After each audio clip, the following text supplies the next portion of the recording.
네, 자, 오늘 주행에서는 제가 브레이킹에 대해서 간단하게 좀 설명이라기란 그렇고, 제가 이제 브레이킹을 하는 방식에 대해서 또 브레이킹을 연습을 하시는 방법에 대한 어떤 저의 이론을 간단하게 말씀을 드려볼까 합니다. 일단 저 같은 경우에는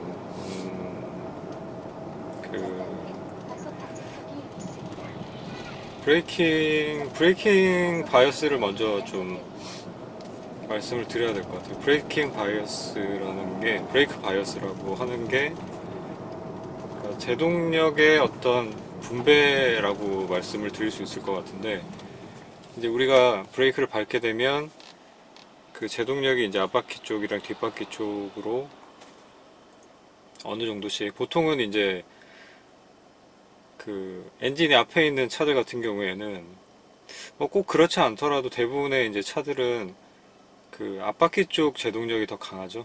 스포츠성을 이제 염두에 두고 만들어진 그런 차들 같은 경우에도 보통은 뭐 투피스톤이나 포피스톤 캘리퍼를 이렇게 달아놓은 그런 차들 같은 경우에도 앞바퀴가 뭐 포피스톤 같으면 뒷바퀴는 뭐 한 투피스톤 정도? 그 정도로 이제 앞바퀴 제동력을 좀 더 강조하는 세팅이 돼 있어요. 이제 그 이유가 차가 앞으로 이렇게 주행을 하고 있을 때, 그때 우리는 이제 관성의 법칙에 따라서 앞쪽으로 이렇게 계속 가려고 하는 그런 성향이 있잖아요. 이제 그 상황에서 브레이크를 밟게 되면 앞쪽 부분으로 그때 자기가 달리고 있던 관성에 따라서 무게 중심이 대부분이 많이 쏠리기 때문에, 그래서 이제 앞바퀴 쪽에 제동력을 더 강하게 걸어줘야 그 무게를 감당해낼 수가 있는 거죠. 뭐 구동 방식에 따라서 이제 엔진이 뒤쪽에 있는 차도 있고, 뭐 미드십 차량도 있고, 뭐 그런 것들, 혹은 이제 엔진은 앞에 있지만 뭐 뒷바퀴 굴림 방식이라던가 뭐 이런 것들에 따라서도 약간 브레이크 바이어스 세팅이 아마 좀 차이가 있을 거예요. 이제 그런 부분들이 있고, 또 무게 배분에 따라서도 브레이크 세팅에는 좀 차이가 있겠죠. 그러니까 차량마다 우리가 양산차로 알고 있는 것들 중에서는 이제 차량 레이아웃이 어떻게 되는지에 따라서 이제 그 브레이크 세팅이 결정된다, 이렇게 생각을 하시면 될 것 같은데, 아무튼 그렇게 이제 브레이크의 어떤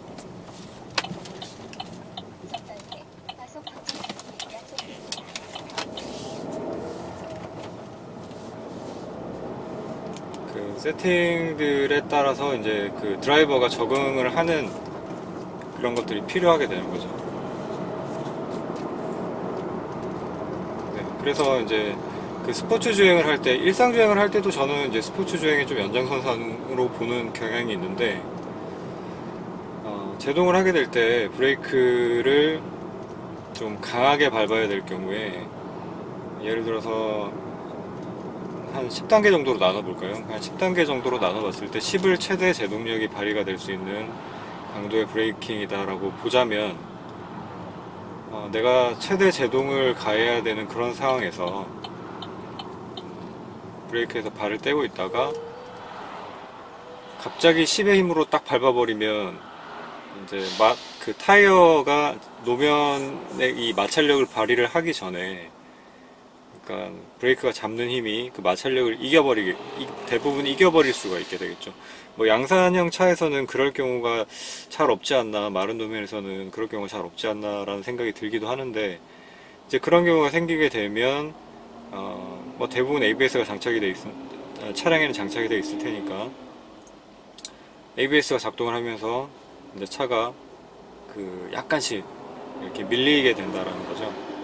그러니까 실제적으로는 최대 제동력을 발휘할 수 있는 상황은 ABS가 걸리기 직전 상황이라고 보시면 돼요. ABS가 일단 걸렸다는 얘기는 캘리퍼가 이제 디스크를 압박을 하는 정도의 그 힘이 타이어와 노면 사이의 마찰력보다 더 크기 때문에 그 ABS가 개입이 되는 거거든요.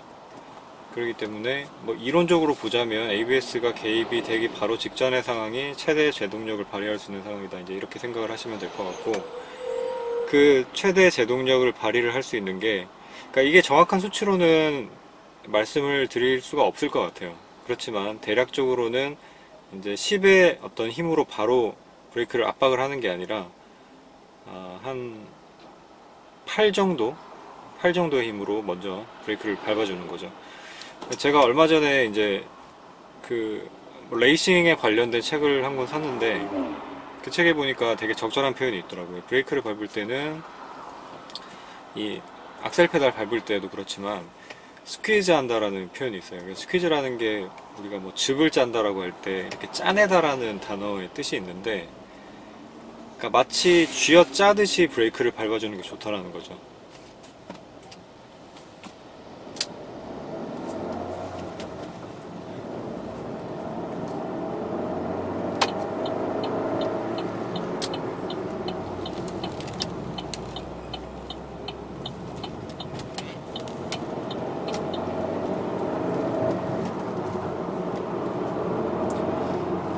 쥐어짜듯이 브레이크를 밟아주는 게 이제 좋은 이유가, 아까 말씀드렸듯이 이제 타이어와 노면의 접지력을 벗어나게끔 갑자기 순간적으로 많은 압력을 가하게 되면 오히려 그 접지력이 떨어지는, 그 마찰력이 떨어지는 순간이 발생할 수 있기 때문에, 이렇게 그 접지력의 한계점 부분까지는 꾹 이렇게 눌러서 짜준 다음에 이제 마찰력이 생기기 시작할 무렵부터는 나머지, 아까 제가 8까지를 그렇게 브레이크를 먼저 밟는다고 말씀을 드렸었는데, 이렇게 짜준 다음에 나머지 2의 압력을 마저 짜주는 그런 느낌으로 브레이킹을 한다는 거죠. 그러니까 처음부터 풀 브레이킹이라고 해서, 근데 이제 염두에 두실 게, 브레이크가 강력하게 세팅된 차량이 아니면 사실 일반적인 주행 상황에서는, 우리가 양산차들에서는 그냥 무조건 브레이크를 있는 힘껏 밟으시면 돼요. 풀 브레이킹을 하셔야 될 때.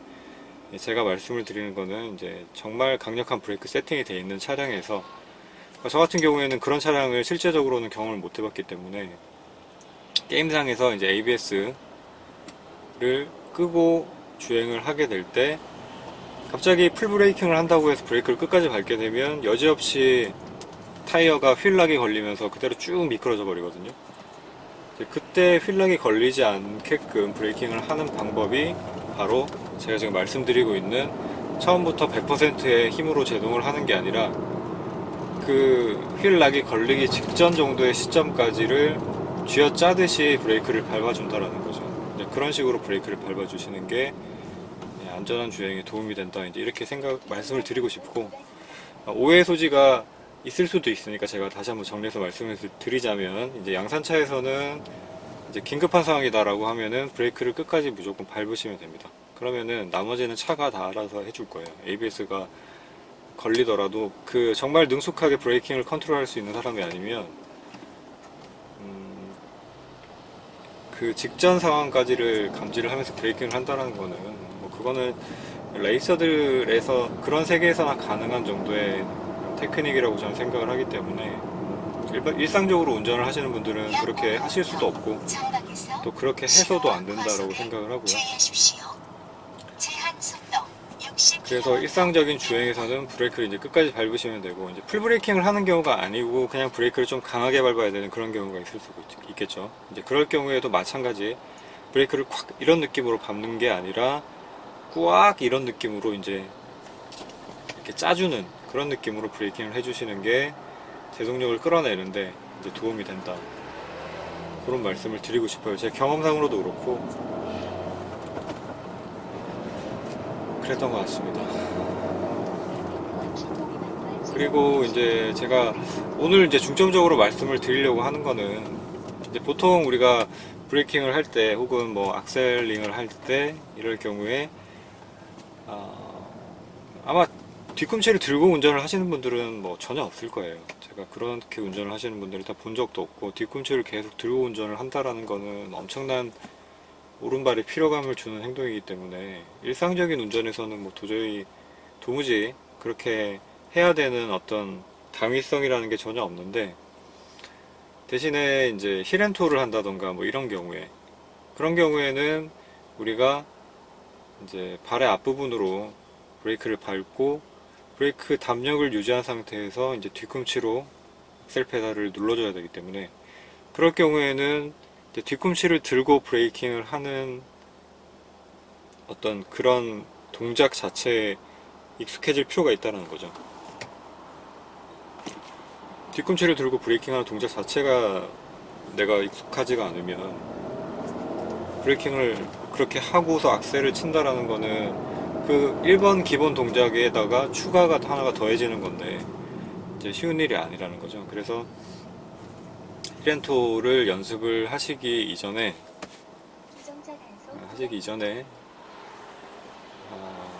우선 일상적인 주행에서 브레이킹을 하실 때, 브레이크를 밟을 때 뒤꿈치를 들고 브레이크 담력을 일정하게 유지를 하는 그런 연습을 하시면 좋습니다. 제가 가면서 이제부터 브레이크를 밟을 때는, 지금은 이렇게 뒤꿈치를 바닥에 붙이고 있는데 지금 약간 정체가 되는 상황이긴 하지만 중간중간 브레이크를 밟아야 될 경우에 뒤꿈치를 들고 한번 브레이크를 밟아 볼게요.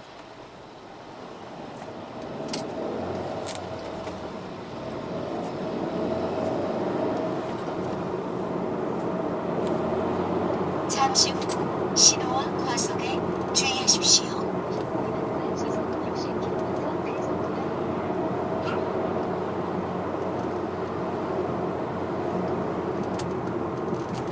네, 자, 이런 경우에도 뒤꿈치를 들고 이렇게 제동을 할 수가 있죠. 자, 이렇게 뒤꿈치를 들고 제동을 했을 때도 내가 그 뒤꿈치를 붙인 상태에서 일반적으로 브레이킹을 하는 거와 크게 위화감이 없어야 돼요. 그러니까 힐앤토라는 동작은 브레이킹이 뭐 짧게 들어가는 그런 것들이 주로 많기는 하겠지만, 그래도 그 사이에 이제 위화감이 생기면 일상적으로 이제 브레이킹을 하는 것과는 좀 다른 그런 위화감 때문에 담력이 일정하게 유지가 안 될 수가 있는 거죠.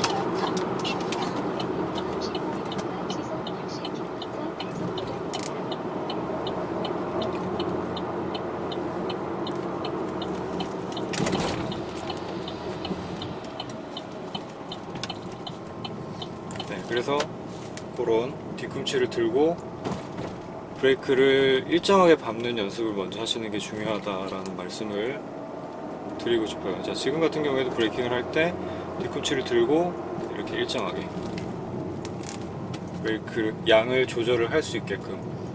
자, 이게 처음에는 굉장히 아마 어색하게 느껴지실 거예요. 사람들은 누구나 이제 내가 평소 때 하는 부분들이 아니면 그게 쉽지가 않기 때문에 연습을 좀 필요로 해야 될 부분일 것 같고, 그리고 연습을 하실 때는 지금처럼 차량이 많은 상황에서 그렇게 하시면 안 되고, 충분히 익숙해지기 전까지는 차량 흐름이 좀 없는 그런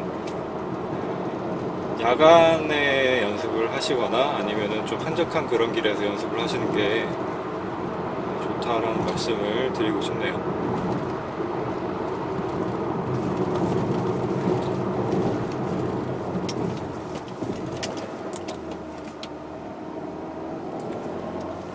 자, 그리고 이제 내려오면서, 그리고 방금도 그렇고 제가 요즘 좀 연습을 하고 있는 테마인데, 그 이전까지는 제가 지난 영상에서도 말씀을 드린 적이 있겠지만, 이전까지에서는 힐앤토를 할 때 저는 무조건 이제 싱글 클러치로 레브 매칭을 해주고 기어를 바꿔주고 그런 식으로 주행을 했었는데,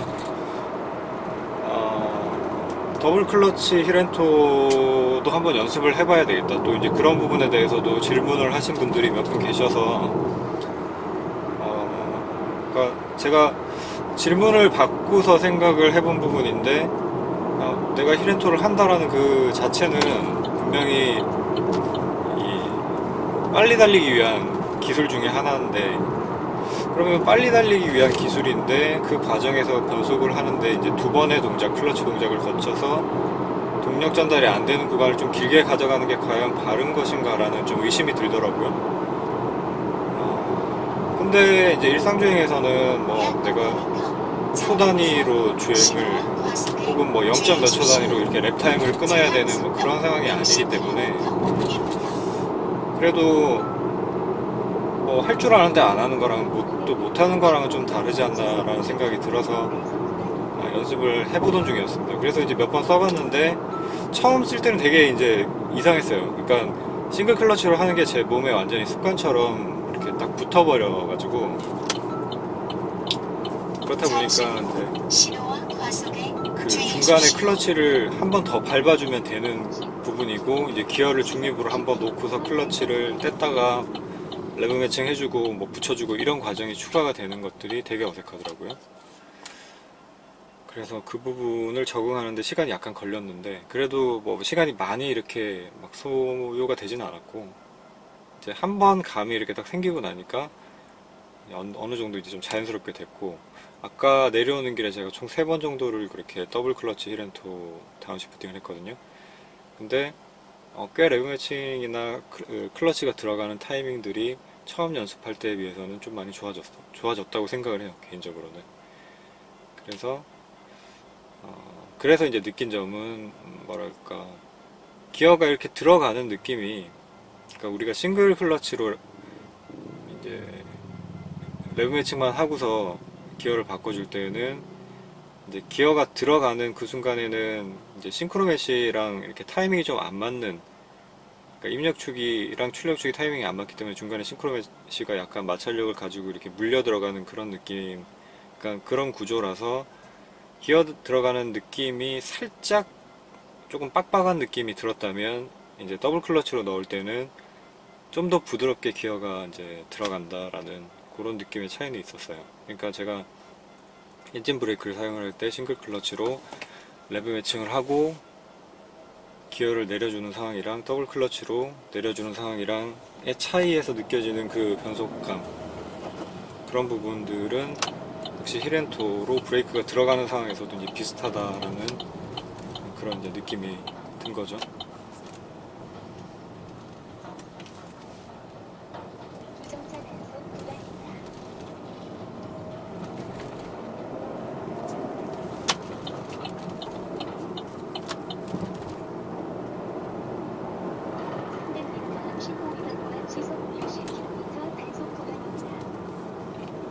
자, 여기도 뒤꿈치 들고 자, 이렇게 제대로 끝까지 하중 이동을 조정을 하면서 브레이킹을 할 수 있게끔 그러니까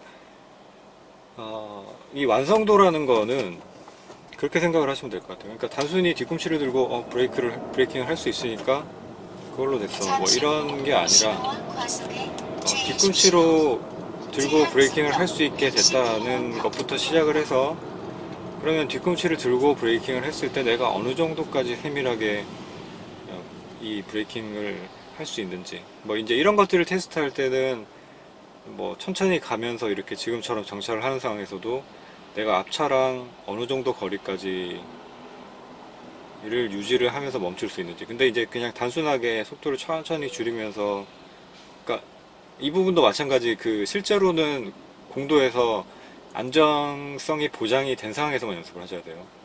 그러니까 앞차랑 거리를 줄일 때도 브레이킹이 들어간 그 시점에서 내가 브레이크를 밟는 그 순간부터 시작해서 차가 멈추는 데까지를 최소화하면서도 차량의 피칭이 많이 생기지 않게 그리고 원하는 시점에서 정확하게 멈출 수 있게 이 세 가지를 이제 만족을 할 수 있게끔 그렇게 이제 브레이킹을 연습을 해보시면 좋지 않을까. 그러니까 이제 이 모든 것들이 내가 할 수 있는 기술을 얼마만큼 더 능숙하게 만들 수 있는지에 대한 연습인 거죠.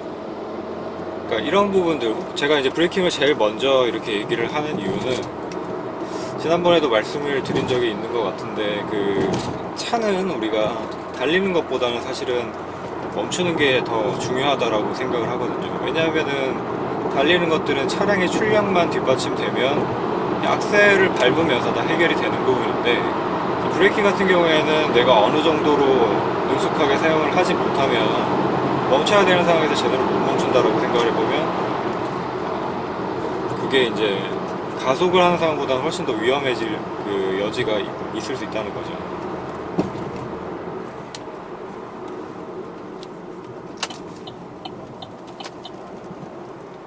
그렇기 때문에 제동을 더 능숙하게 할 수 있게끔 연습을 하셔야 된다, 그런 말씀을 드리고 싶어요. 말을 많이 했더니 목이 아프네.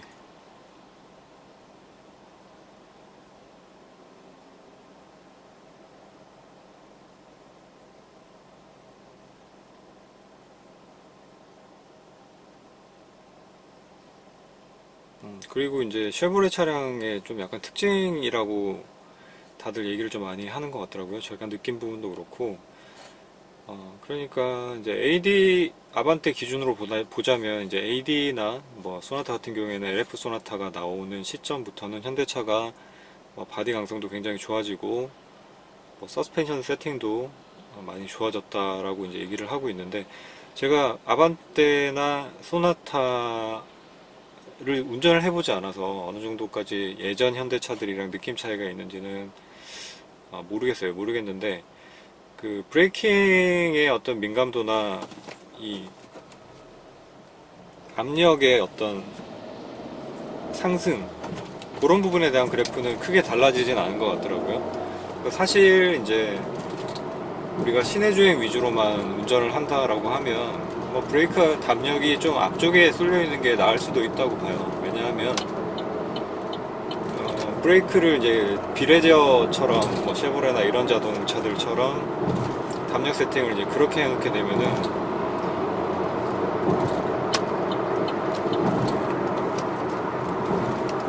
아무래도 브레이크를 눌러야 되는 양이 좀 많을 것이고, 브레이크를 눌러야 되는 양이 많다 보면 내가 이렇게 운전을 할 때 동작도 커지기 때문에 피로감이 아무래도 생길 수밖에 없는 거죠.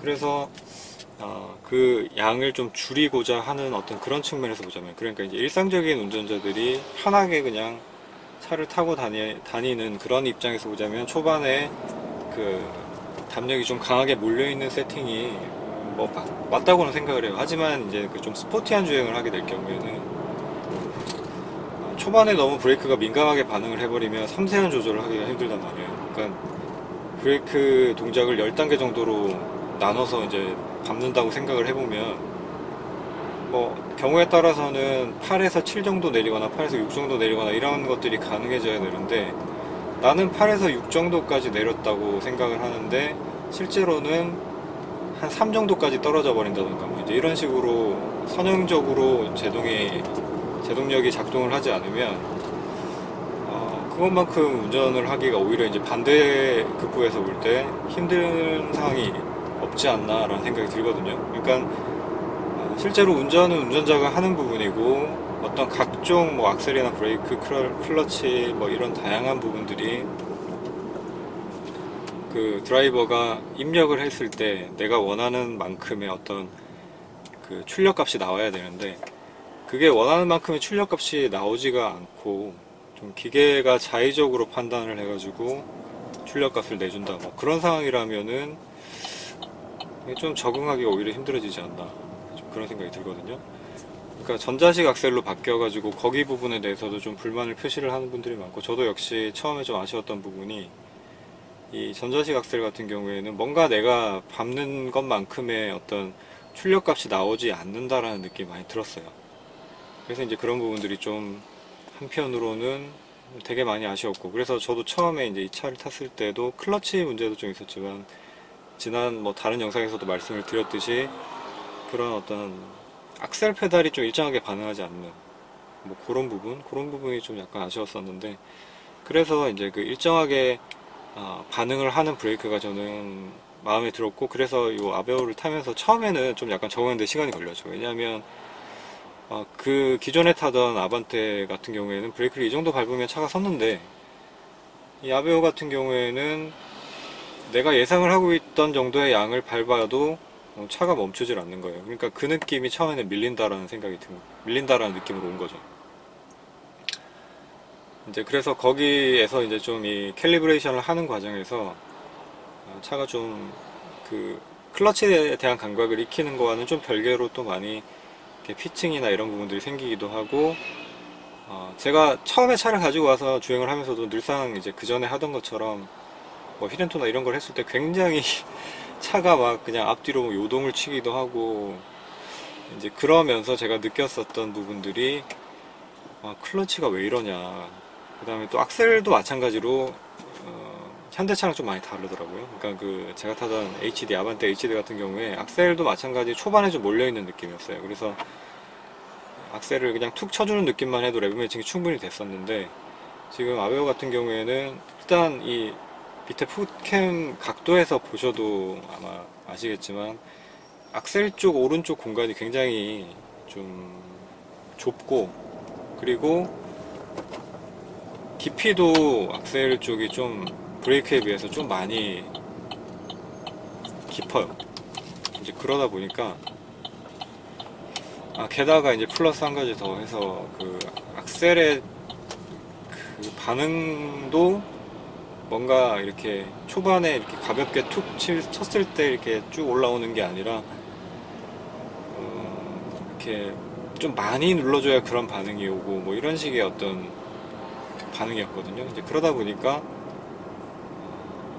제가 클러치 조작하는 거에 이제 미숙함 플러스 악셀을 더 깊이 쳐야 되는데 그 깊이 치지 못해서 오는 레브 미스 매칭에 대한 플러스 뭐 이런 것들이 더해져가지고, 거기다 또 플러스 이제 하나 더가 브레이크 조작에 대한 그런 것들까지 이제 더해지다 보니까 운전이 굉장히 이제 서툴게 됐었던 거죠.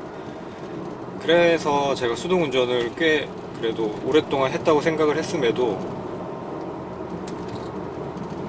마치 수동 초보자가 된 것 같은 약간 그런 느낌이 들었었거든요.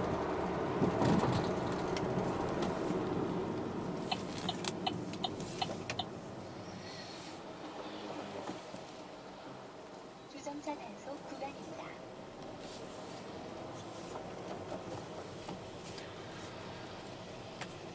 이제 그렇게 한 1년 정도? 1년 정도 이제 시간을 보내면서 쭉 운전을 계속 하다 보니까 이제 지나고 나서 보니까 오히려 고속 주행, 뭐 고속도로 타보고 이제 뭐 이렇게 했을 때 브레이크가 작동하는 어떤 그런 방식이 오히려 이렇게 초반에 막 예민하게 반응하지 않는 게 더 편하다라고 느껴졌어요. 고속 주행에서는. 악셀도 마찬가지고 초반에 막 몰려있는 게 아니고 이제 꾸준하게 있으니까 내가 여기서 악셀을 어느 정도 더 밟아주면 차가 얼만큼 가속이 되겠구나 이런 예측을 하는 것들이 이제 훨씬 더 쉬워졌다라는 거죠. 근데 이제 반면에 또 이제 고속주행, 중고속주행에서 그런 장점이 있는 반면에 단점은 이제 시내 주행할 때 아무래도 입력해야 되는 페달 양이 많다 보니까 좀 피곤한 측면도 있죠. 그러니까 이 차가 자체가 세팅이 제가 고속주행 하면서도 느낀 부분이 있는데, 뭐 서스펜션이라던가 이런 여러 가지 어떤 부분의 세팅이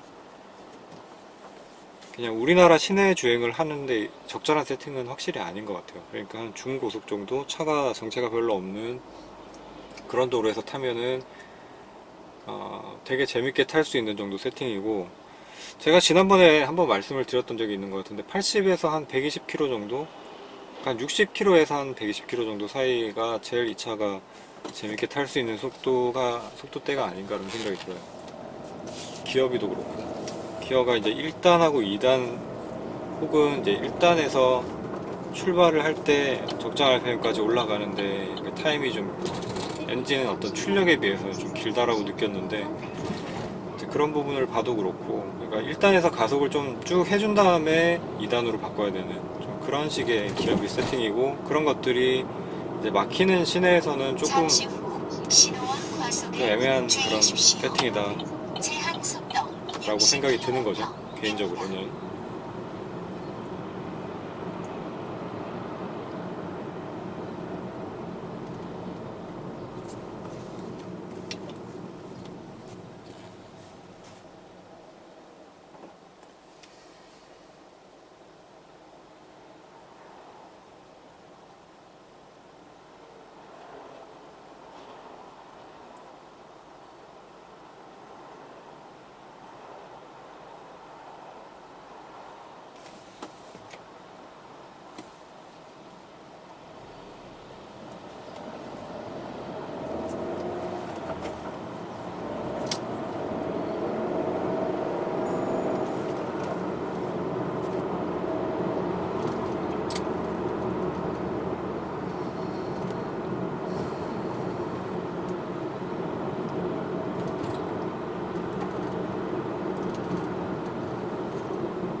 네, 자, 그리고 이제 브레이킹에 대해서 얘기를 하다 보니까 어떤 뭐 차량의 세팅 이런 부분까지도 지금 오게 됐는데, 아까 이제 브레이킹에서 그 이미지가, 브레이킹을 하는 이미지가 이렇게 스퀴징 한다라는, 쥐어 짠다라는 느낌으로 브레이킹 하는 게 이제 중요하다라는 말씀을 드렸었는데, 브레이크 온 할 때, 그러니까 브레이크를 밟는 그 부분에 있어서는 스퀴즈 하면서 그렇게 브레이크를 밟아주시면 되고, 이제 뗄 때 같은 경우에도 우리가 코너를 돌아서 나갈 때, 그러니까 뭐 이런 사거리에서 코너를 돌거나 할 때는 뭐 레이싱처럼 돌지는 않죠. 그러니까 거의 속도를 줄여서 이렇게 돌아서 나가는 경우가 대부분일 텐데, 그 뭐 고속도로라던가 이렇게 간선도로 진출로라든지 뭐 이런 부분에서 약간 속도를 좀 내면서 들어갈 수 있거나, 아니면은 브레이킹을 살짝 하고서 돌아서 나가면서 가속을 해야 되는 이제 이런 구간일 경우에는 브레이크에서 발을 뗄 때에도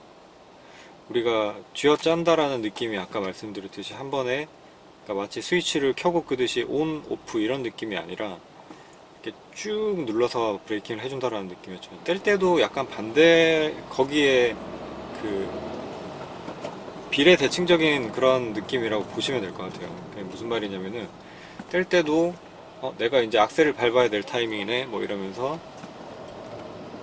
한 번에 브레이크를 뭐 한 5 정도, 6 정도 밟고 있다가 확 떼버리고 그 다음에 악셀로 발을 옮겨버린다던가 이제 이런 게 아니라, 브레이크에서 페달을 이제 5 정도의 담력으로 누르고 있다면 5에서 4, 3, 2, 1, 4에서 3, 이 정도까지는 약간 천천히, 그러니까 브레이크를 살짝 남겨주는 거죠. 브레이크를 살짝 남겨주면서 하중을 여전히, 그러니까 브레이크를 밟고 있는 중에는 차가 관성이 있으니까 하중이 앞쪽에 약간 쏠려 있는 상태인데, 그 하중을 급격히 빼주는 게 아니라 약간 유지를 해주면서 그 다음에 이제 악셀 페달로 최대한 부드럽게 옮겨가는, 이제 그런 식의 브레이크 오프를 사용을 하셔야 된다는 거죠.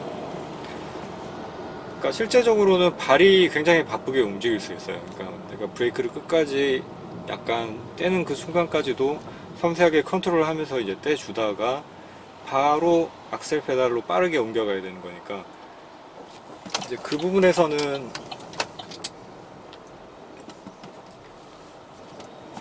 발은 굉장히 바쁘게 이제 움직일 수 있지만 실제적으로 차량의 거동은 그렇게 바쁘게 움직이지 않는다라는 거죠. 발만 바쁘게 움직이는 거지.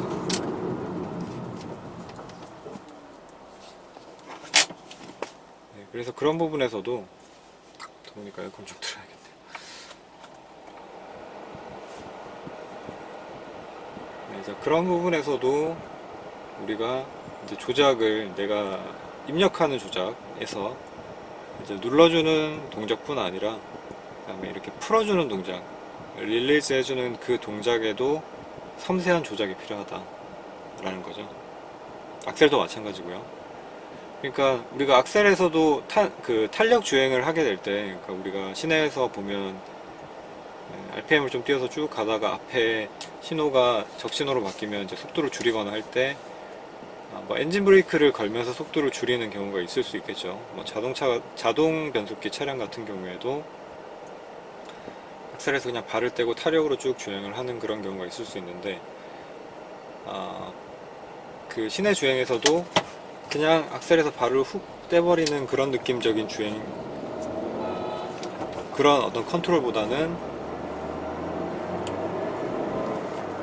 내가 신호가 바뀌어가지고 악셀을 이제 풀어줘야 되는 그런 상황에서도 완전히 풀지 않고 한 5 정도의 악셀 양을 유지를 하고 있다가 완전히 풀지는 않고 한 4에서 3 정도까지 유지를 하면서 차량의 어떤 그 동작, 그러니까 무게중심의 컨트롤을 유지를 해주는 그런 연습을 해보시면 좋거든요. 자, 이거 같은 경우에 이제 자동 변속기는 그 변속기 로직상 아마 일반적인 경우에는 대부분 기어 단수를 좀 약간 높게 유지를 하려는 경향이 아마 있을 거예요. 그러니까 연비 때문에 그럴 것 같은데, 내가 시내 주행을 하면서도 뭐 한 60km 정도에서 도달을 하면 제일 고단 기어로 딱 올려버리고 거기서 발을 떼더라도 기어를 따로 안 내리고 그냥 그 저단기어로 이제 그 저항을 안 걸어주고 그냥 쭉 타력 주행을 할 수 있게끔 만들어주는 그런 프로그램 로직이 일반적일 텐데, 이제 그런 경우에는 이제 이런 연습을 해 보시려면 그 수동 모드로 바꿔가지고 기어를 한 단 혹은 뭐 두 단 정도를 내리면서 엔진 브레이크를 걸어주고, 그러면서 악셀을 또 적절히 밟아주거나 떼주거나 이렇게 하면서 차량의 어떤 움직임을 컨트롤하는 거죠.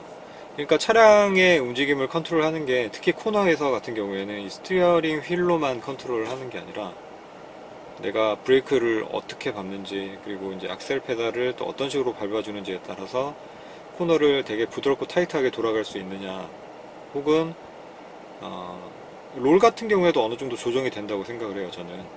물론 이제 절대적인 속도 자체가 높아지면 외측으로 쏠리는 그런 원심력 때문에 롤이 당연히 크게 생길 수밖에 없는데, 같은 속도라고 하더라도 내가 얼마만큼 이 각 입력부, 악셀이나 클러치나 이런, 악셀이나 브레이크나 이런 입력부를 잘 컨트롤 하는지에 따라서 그런 부분들이 접지력을, 그러니까 롤이 커진다라는 얘기는 결국은 이제 내측 안쪽에 있는 바퀴의 접지력이 약해진다라고도 볼 수 있는 거거든요. 그렇게 생각을 해보면은 그 접지력 유지를 하는 측면에서도 내가 그런 악셀, 브레이킹 이런 동작들을 얼마만큼 능숙하게 하는지가 관건이 될 수 있다는 거죠.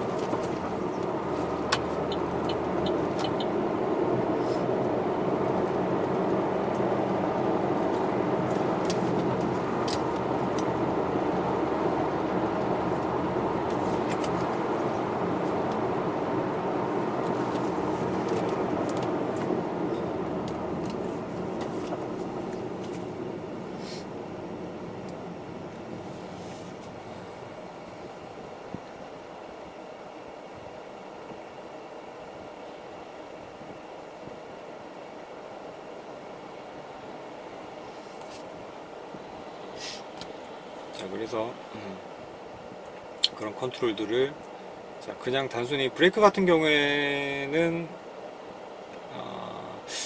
글쎄요, 그 스포츠 주행에 또 어떤 식으로 생각을 하는지에 따라서 뭐 이런 조작들이 굉장히 번거롭거나, 아니면 뭐 왜 그렇게 그냥 천천히 달리면 되지, 이렇게 막 빨리 달리면서 막 복잡하게 운전을 하느냐, 뭐 이렇게 생각을 하실 분들도 계실 것 같은데, 우리가 이제 F1이라든지 아니면은 뭐 각종 여러 가지 대회들이 많이 있어요. 이제 서킷에서 달리는 그런 뭐 GT 클래스, 그다음에 저기 뭐냐, DCTT라고 그러던가, 그 독일 이제 투어링카 챔피언십이나 뭐 이런 것들 같은 경우에는 특히 양산차 기반으로 제작된 레이싱 카드를 가지고 시합을 하는 거라서, 이제 그런 부분에서는 실제 차와 어떤 접점을 많이 찾을 수가 있는데, 이제 그런 경우에 레이싱을 하면서 차가 보여주는 거동이라던가 뭐 이제 이런 부분에 있어서 우리가 참조해 볼 점들이 많이 있는데, 차량을 개발을 하는 회사 입장에서도 이제 그런 레이싱 카드를 기반으로 했을 때 얻을 수 있는 다양한 데이터들이 있겠죠. 그래서 그런 데이터를 기반으로 해서 좀 더 안정적인 차를 만들어낼 수 있다라고 저는 생각을 해요. 뭐 그런 극한 상황에서도 르망 24시 같은 경우에는 24시간 동안 엄청 빠른 속도로 계속 달리다 보니까 차량의 엔진의 어떤 내구성이라든지 뭐 타이어 내구성 이런 것들을 측정하기에 굉장히 좋은 시합이고, 그런 것들이 결국은 나중에 양산차를 만드는 데 있어가지고 중요한 데이터가 될 수 있거든요. 그래서 레이싱에서 얻어지는 것들을 양산차로 가지고 왔을 때 다양하게 얻게 되는 그런 노하우들이 생기게 되는데, 그래서 모터스포츠 중에서도 F1 차에서 개발된 다양한, 이제 F1 같은 경우에는 거의 차가 낼 수 있는 물리적인 한계치에 도전을 하는 그런 레이싱이기 때문에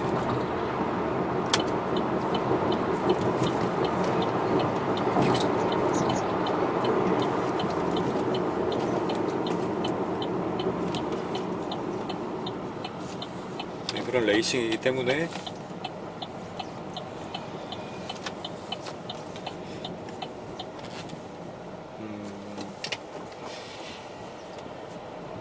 이제 거기서는 이제 단순히 이제 뭐 예를 들면은 양산차에서는 내가 빨리 달리고 싶다 그러면은 우리가 그냥 일반적으로 생각을 하기에는 뭐 엔진 출력만 올리면 되는 거 아니야? 뭐 이렇게 쉽게 생각을 하시는 분들도 계시겠지만 뭐 100km 정도까지 달리는 거야. 사실 그럴 수도 있을 것 같아. 근데 이제 그 이상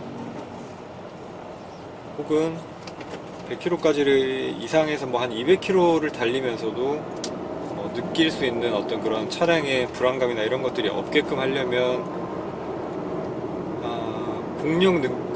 공기를 다스리는 능력이라고 해야 될까요? 그런 것들이 되게 중요해지거든요. 그러니까 우리가 빨리 달리면 달릴수록 이제 양력이라는 게 생겨가지고 차가 이렇게 떠오르려고 하는 그런 성격을 얘기를 하는 건데, 이제 차체가 이제 가라앉는 느낌이 아니라 이렇게 떠오르려는 어떤 그런 힘을 받게 되면, 양력을 많이 받게 되면, 그러니까 속도가 빨라질수록 이제 그런 부분들이 많아지게 되는데, 그렇게 되다 보면 타이어의 접지력이 상대적으로 약해질 수밖에 없죠. 그래서 이제 그런 것들이 또 무게하고 관련이 있으니까, 이제 F1 카드 같은 경우에는 무게가 한 800kg 정도 내외가 되는 걸로 알고 있거든요. 700 몇십 kg 정도 되던가. 그 정도 수준인데다가 엔진이 한 700마력 정도씩 나오는 엔진이 탑재가 돼 있다 보니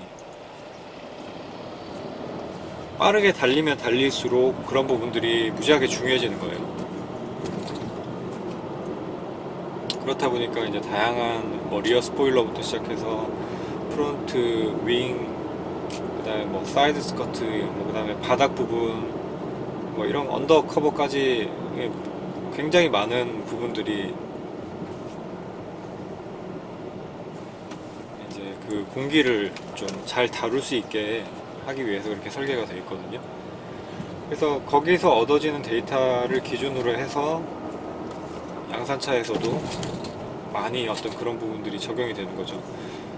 실제적으로도 뭐 DRS나 이런 부분, 드래그 레이스 뭐 시스템이었나? 지금 제가 정확하게는 기억이 잘 안 나는데, 이제 그런 부분, 부스터 같은 부분이라든지, 그 다음에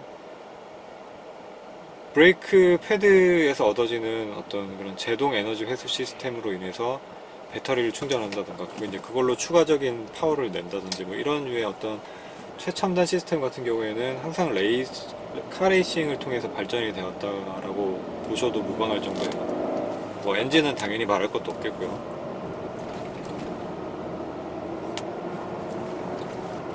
네, 무슨 얘기를 하려다 이렇게 레이싱까지 왔는지 모르겠는데,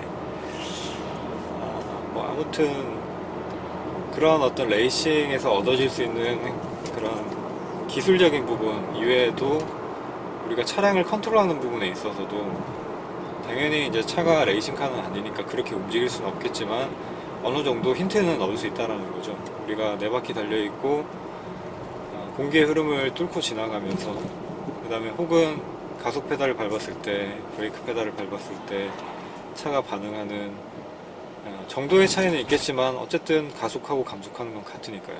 이제 그런 부분들을 내 차에 이런 미세 조정을 해서 적용을 시키면 되는 부분이라 얻을 수 있는 힌트들이 굉장히 많다고 생각이 되고, 그런 부분들은 평소 주행하는 데 있어 가지고는 뭐 크게 어떤 중요성이 부각이 되지 않을 수 있겠지만 좀 긴급한 상황일 때, 그러니까 사고의 위험에 직면할 수 있는 그런 상황일 때 그 위기 탈출을 하는 데 있어서는 굉장히 도움이 되는 부분이다라고 생각을 해요. 그 중에 첫 번째가 이제 브레이킹인 거죠. 잘 멈추고, 그리고 감속을 하는 데 있어서도 내가 최적의 타이밍으로 내가 원하는 속도로 감속을 할 수 있다. 그러면은 그것만큼 또 위험을 탈출하는 데 있어가지고 큰 무게는 없겠죠. 그래서 브레이킹을 잘 할 수 있는 게 안정적인 주행을 위해서 굉장히 중요하다라는 말씀을 드리고 싶었던 거고, 그래서 브레이킹을 제일 먼저 이렇게 제가 말씀을 드리고 있습니다.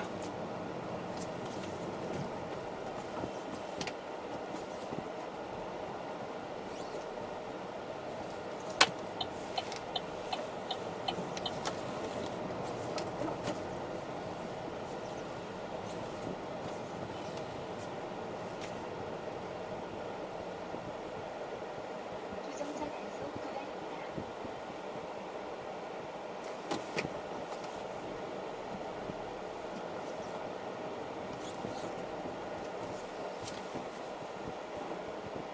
음성 안내를 시작합니다. 실제 교통 규제에 따라 주행하십시오. 마포대로 백번로 36개를 경유하는 경로입니다.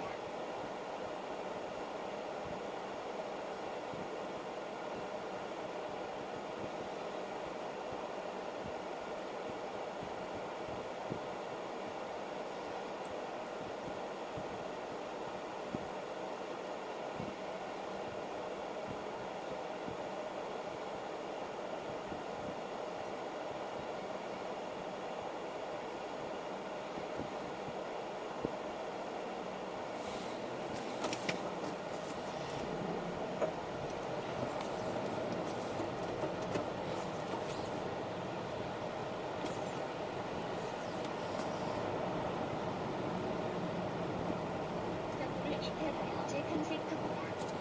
마포대로 백번로 36개를 경유하는 경로입니다. 잠시 후 우회전입니다. 이어서 그리고 이제 수동차로 시내 주행을 하다 보면 저속 상황에서 이제 가다서다 뭐 이런 거를 반복을 해야 되는 이제 그런 상황이 많이 생길 수가 있는데, 이 저속에서 가다서다를 반복을 해야 되는 경우에 이제 자동 변속기 차량 같은 경우에는 그냥 브레이크 밟았다 뗐다가 이렇게 이제 운전을 할 수가 있겠지만, 수동 같은 경우에는 좀 애매한 구간이 사실은 있죠. 뭐 기압에 따라서 그런 것도 물론 있는데,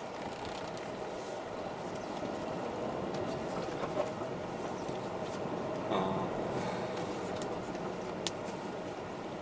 1단으로 가기는 조금 애매하고, 그러니까 1단에서는 RPM을 좀 많이 올려야 되는 상황이라서 좀 애매하고, 그렇다고 2단을 넣으면 차량 출력이 너무, 그러니까 토크밴드에 걸리지가 않아가지고 비빌대면서 가야 되고, 또 엔진에 막 이렇게 듣기 싫은 노킹 소리가 막 들리는 것 같고 뭐 이런 구간이 있을 수 있거든요. 그래서 저는 그걸 좀 피하고자 제 나름대로 생각을 한 방법은, 그러니까 1단에서 이제 가속력을 좀 어느 정도 붙여준 다음에 기어를 중립으로 빼고 그 타력으로 이제 주행을 좀 약간씩 하다가, 속도에 따라서는 약간 구간이 다를 수가 있어요.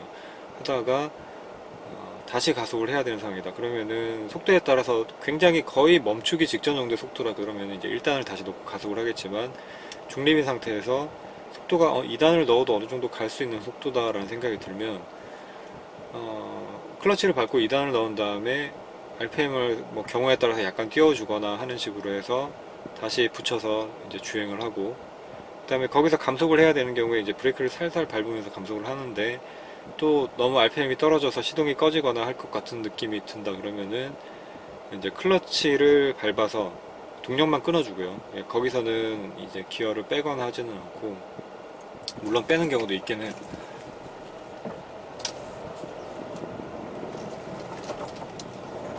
근데 뭐 안 빼는 경우에는 그렇게 해서 클러치를 밟은 상태에서 이제 기어는 들어가 있죠, 2단에. 잠시 후 우회전입니다. 브레이크 살짝씩 밟아주면서 가다가 마찬가지 클러치를 살짝 놔주면 다시 동력이 붙죠. 동력이 붙으면서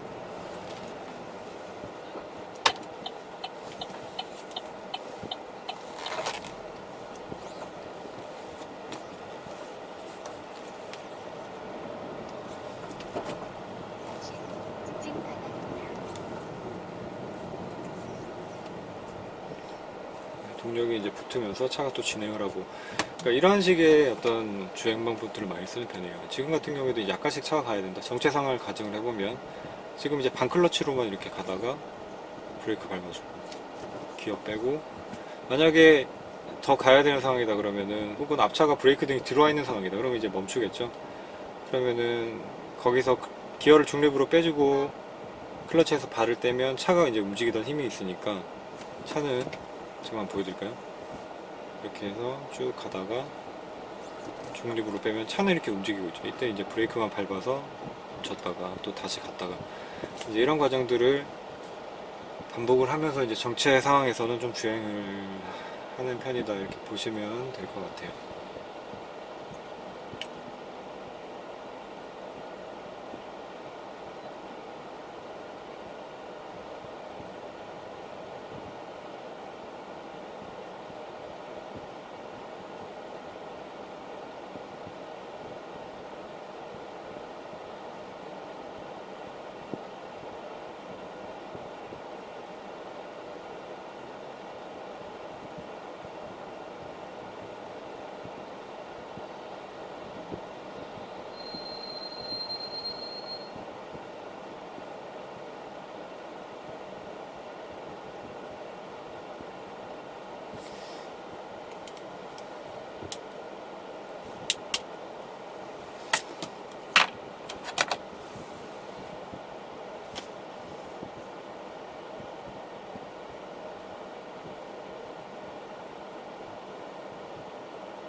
네, 자, 지금은 이제 오르막 상황인데, 자, 여기서는 평소 때보다는 변속할 때 RPM을 좀 높게 가져가 주는 게 차량의 가속력을 떨어뜨리지 않고 이 가속을 할 수 있는 방법이라고 보시면 될 것 같아요. 그러니까 내리막 상황이나 또 오르막 상황, 평지 이런 데서는 차량의 이제 출력 특성에 따라서 또 혹은 이제 절대적인 출력이 어떻게 되는지에 따라서도 뭐 변속 타이밍이 약간씩 다르겠지만 그냥 일상적인 범위 내에서 RPM을 한 3,500 정도까지 쓴다고 보면 평지 주행을 하거나 아니면 내리막 주행을 할 때는 뭐 평지 주행에서도 약간 앞차를 추월해 가야 된다든지 아니면 조금 빨리 가속력을 좀 빨리 붙여가면서 진행을 해야 된다던가 이런 상황에서는 한 2500rpm 정도에서 이제 변속을 하더라도 지금처럼 오르막 상황에서는 만약에 2500rpm의 변속을 하면 RPM이 떨어지면서 2000 밑으로 한 1800, 1700 정도까지 떨어져서 이제 이 클러치가 붙거든요. 이제 그렇게 되면은 다시 거기서 힘을 받아가지고 올리는 거는 이제 힘들어질 수 있는 거죠.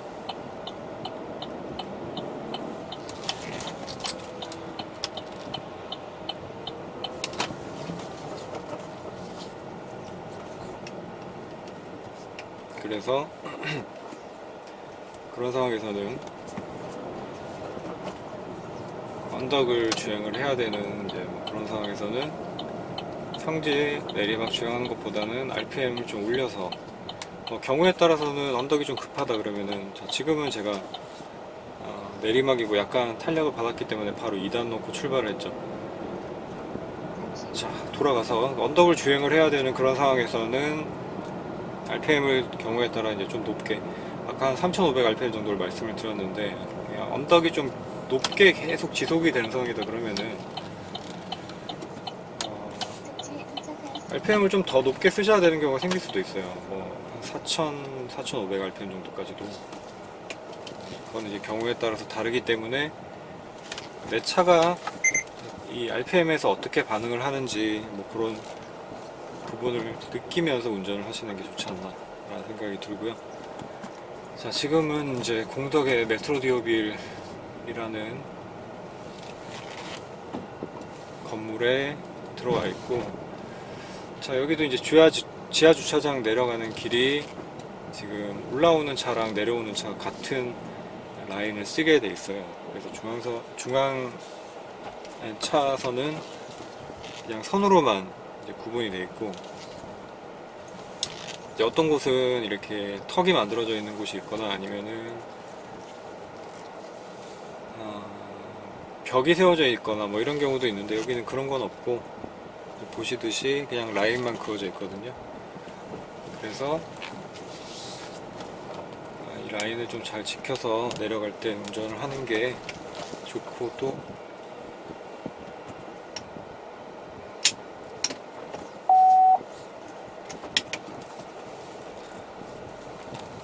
지금 저 차 같은 경우에 지금 라이트를 안 켜고 들어온 차인데, 지하 주차장에 들어오시면 무조건 라이트는 켜셔야 돼요. 왜냐하면은 지금도 제가 저 차가 라이트를 켰으면 분명히 봤겠죠. 보고 멈췄을 텐데 라이트를 안 켰기 때문에 차가 지금 오고 있는 상황인지 아닌지를 몰라서 적절한 타이밍에 멈출 수가 없었던 거거든요. 그래서 지하에 들어오시면 뭐 내가 보인다 이런 걸로 라이트를 켜네 안 켜네 이렇게 생각을 하실 게 아니고, 나는 당연히 보이겠죠. 뭐 이 정도 상황에서 안 보일 일은 없으니까. 내가 잘 보인다고 하더라도 상대방 차량이 나를 잘 볼 수 있게 만들어줘야 되겠다라고 생각을 하고 라이트를 켜시는 게 굉장히 중요한 부분이다, 그런 말씀을 드리면서 이번 영상은 여기서 마치도록 하겠습니다.